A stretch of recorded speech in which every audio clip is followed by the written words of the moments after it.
Não, aí ele pensa assim, não seria justo voltar e contar para eles o que é o mundo fora daquele lado? E aqui a gente pode pensar no conhecimento que a doutrina espírita trouxe para nós.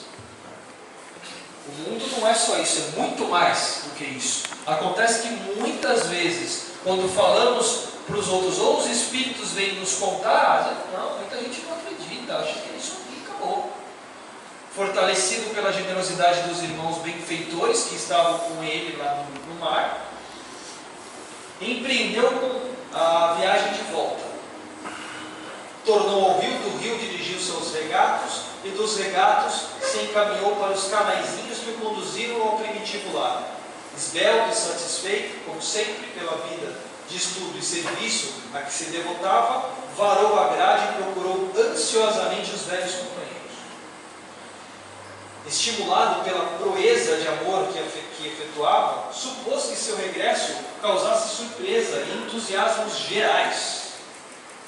Certo, a coletividade inteira lhe celebraria o feito, mas depressa verificou que ninguém se mexia. Todos os peixes continuavam pesados e ociosos, nos mesmos ninhos lodacentos, protegidos por flores de lótus, de onde saíam apenas para disputar larvas, moscas ou minhocas desprezíveis. Gritou que voltava para casa, mas não houve quem lhe prestasse atenção, porquanto ninguém ali havia dado pela sua ausência. Ridicularizado, procurou então o rei e comunicou-lhe a reveladora aventura. O soberano, algo entorpecido pela mania de grandeza, reuniu o povo e permitiu que o mensageiro se explicasse. Olha aqui, algo entorpecido pela mania de grandeza. O orgulho, ele é um problema sério, né, para todo mundo. Não permite que a gente veja o que tem em volta. Nos torna o centro do planeta, do mundo. O benfeitor, desprezado, valente-se do ensejo, esclareceu com ênfase que havia outro mundo líquido, glorioso e sem fim. Aquele poço era uma insignificância que podia desaparecer. Olha a preocupação dele. Olha, pessoal, tem um mundo lá fora gigante, e esse mundo que vocês têm aqui, ele pode desaparecer. Além dele ser pequenininho, ele pode sumir. E sumindo some todos vocês.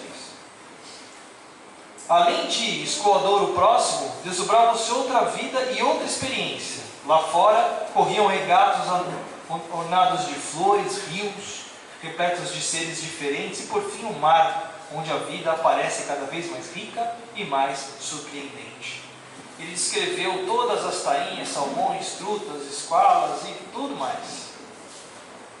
Assim que terminou, o que aconteceu? Ouviu gargalhadas estridentes que depois da sua preleção. Ou seja, é muito parecido com o que a gente vê no nosso mundo e com a história, inclusive história do Mestre Jesus que esteve entre nós. Conta a verdade e as pessoas simplesmente ridicularizam.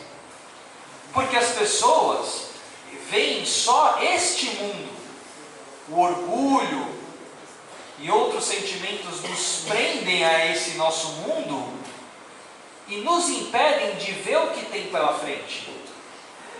Nos impedem de ver que é muito maior do que o que a gente tem aqui. Esse é um cuidado que a gente tem que ter. Essa vida que a gente tem aqui nesse planeta é transitória, é passageira, todo mundo sabe disso.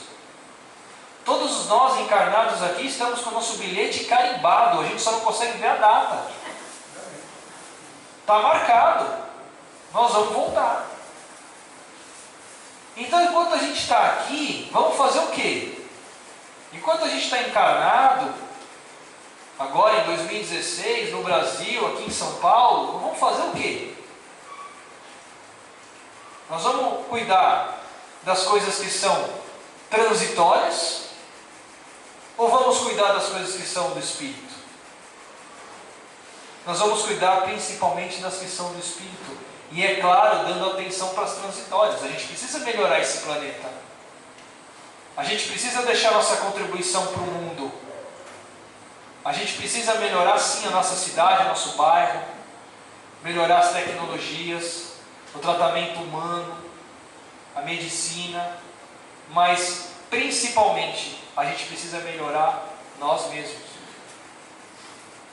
A questão do amor é tão central para nós que o Mestre Jesus, o espírito mais elevado que já pisou nesse planeta, quando esteve aqui, nunca ensinou uma conta de mais, nem de menos, nem de multiplicação. Isso é a base da matemática, elementar. O negócio dele era sentar com os pescadores, cortar o pão, servir e dar o exemplo. Portanto, a coisa mais importante nesse planeta, sem dúvida nenhuma, é o amor.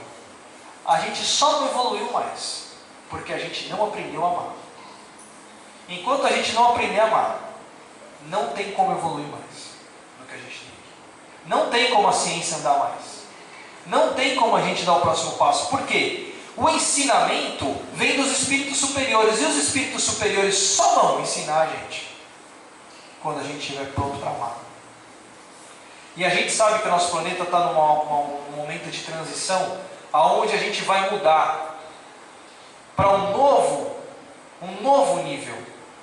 E nesse novo nível, tantas mudanças na ciência acontecerão, que muitas das coisas que a gente acha que são impossíveis, ou que a gente nem tem ideia que existam, não serão apresentadas. E a gente vai estar de frente com outro planeta.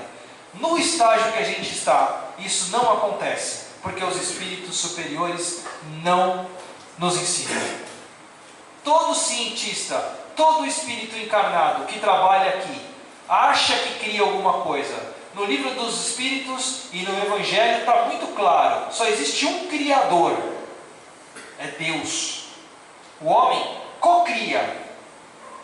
O homem não inventa nada, o homem descobre. Todos os elementos da tabela periódica que a gente tem acesso, ninguém inventou, estavam lá, a gente descobriu. E todos os outros que vão ser descobertos ainda. O amor é a chave. Eu acho assim, nós que estamos aqui, todo mundo que veio, nós estamos na proposta de amar. Estamos aprendendo, né? Estamos na proposta. Estamos nos propondo. Exatamente.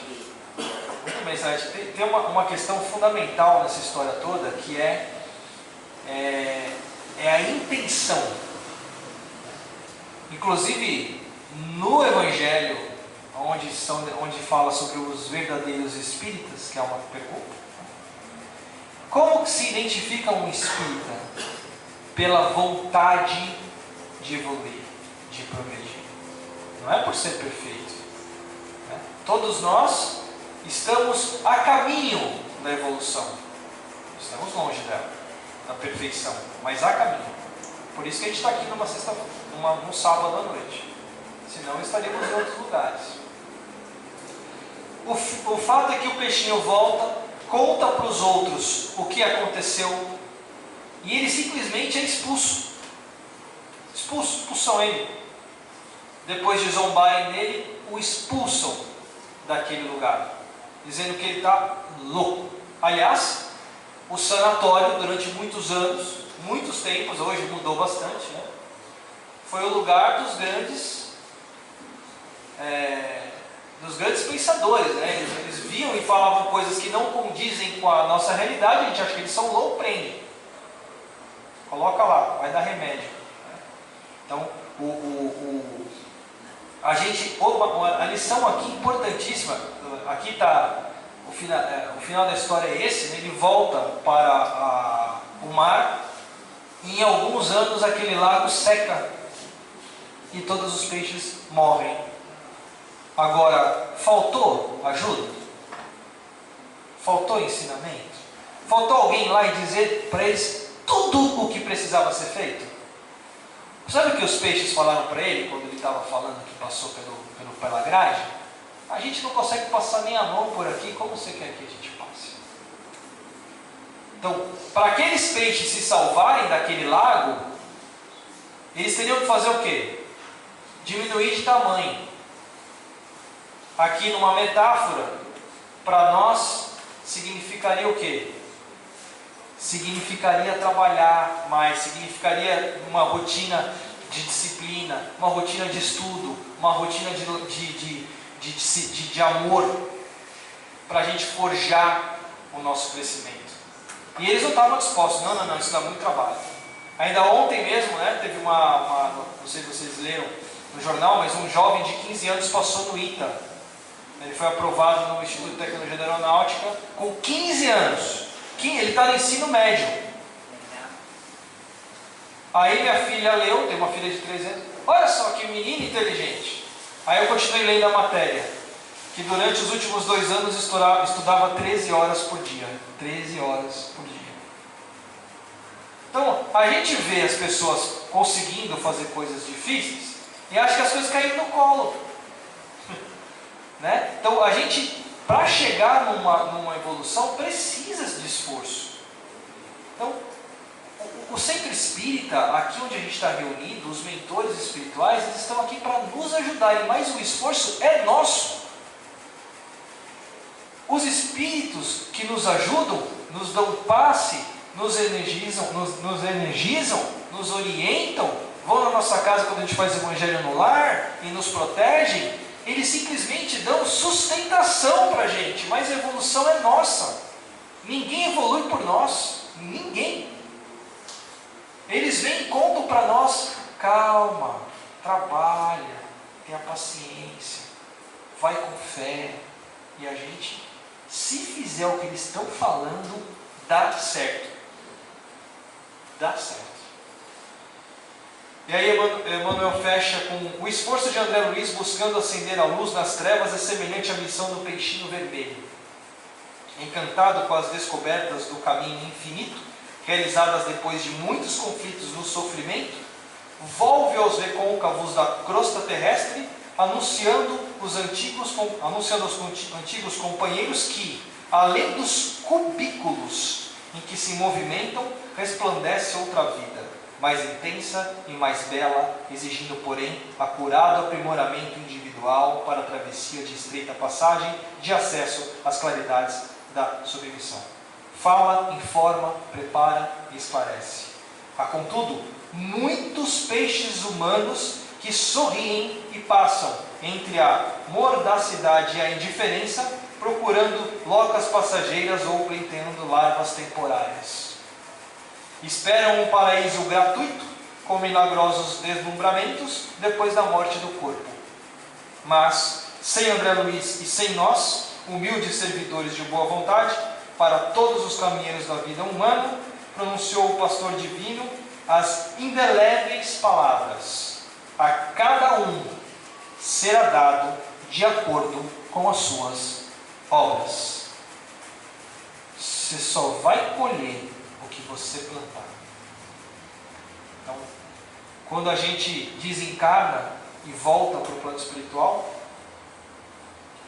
que a realidade bate na nossa frente, porque a hora que a gente volta, acabou a matéria. Aí é nós com nós. É que a gente vai ter a apuração, para tão perto do carnaval, né? A apuração daquilo que a gente fez. Agora vai ser um juiz que vai chegar e vai julgar? Não. Nós mesmos. São inúmeros os casos de espíritos que chegam no plano espiritual e se desesperam com a oportunidade perdida, com a oportunidade de ter aprendido alguma coisa que não fizeram, com a oportunidade